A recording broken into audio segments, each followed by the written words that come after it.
السلام عليكم، كنتمنى تكونوا بخير وفي احسن الاحوال وانتم كتشاهدوا هذا الفيديو هذا. ومرحبا بكم في القناه ديالي. وتروجت بعض صور في مواقع التواصل الاجتماعي للفنانه القديره او المعتزله سعاد صابر، واللي ثارت ضجه كبيره في مواقع التواصل الاجتماعي.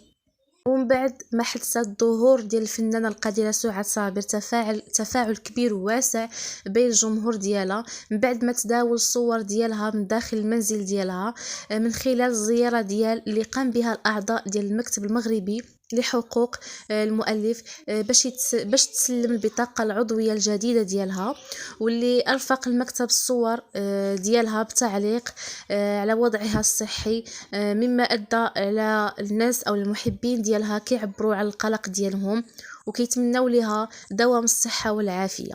كما كتشوفوا الممثله القديره اللي اعتزلت هذه السنه تقريبا، سعاد صابر الفنانه القديره، من بعد ما حدثت الصور ديالها في مواقع التواصل الاجتماعي تفاعل كبير عند الناس والمحبين ديالها، لان كانت في يعني الحاله الصحيه ديالها متدهوره شويه، واللي دار ضجه كبيره. فسعاد صابر هنايا المكتب الوطني او المكتب المغربي لحقوق المؤلف جاو باش او اتصلوا بها باش يعطيوها البطاقه ديال العضويه الجديده ديالها.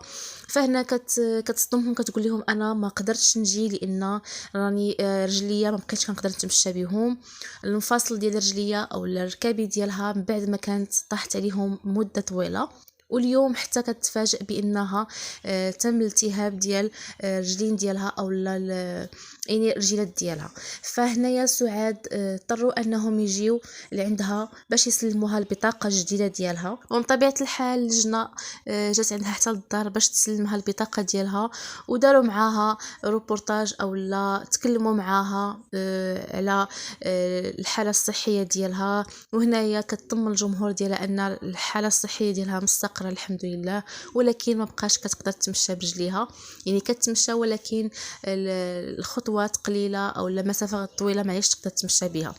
فهنايا هضرت او تكلمت الفنانه ديالنا كما كتشوفوا من بعد ما غابت على الساحه الفنيه مده طويله، هذه اللي عشنا معها بزاف ديال المراحل ديال حياتنا، الجيل ديال 2000 والجيل ديال التسعينات، فعشنا معها شي صراحه افلام كانوا زوينين وكانت كتجسد ادوار ديال الام الحنونه دائما.